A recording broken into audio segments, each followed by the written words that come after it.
Bangladesh, China, Pakistan, Afghanistan అన్ని దేశాలు మనకు వ్యతిరేకంగాను దూరంగాను ఉంటుంది.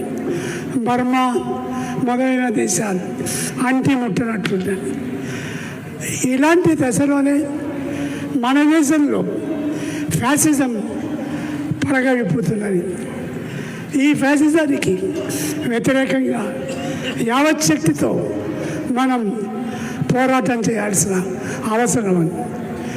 ఇబ్బందులు ఉన్నప్పుడే కమ్యూనిస్టులు అవసరం ఎక్కువ ఉంటుంది. ఈనాడు మనం ఎక్కడ సమస్య ఉంటే, ఎక్కడ దోపిడీ ఉంటే, ఎక్కడ అన్యాయం ఉంటే అక్కడ ప్రతిఘటించడానికి మన ఎర్ర జెండా ఉండాలి. ఫ్యాసిజాన్ని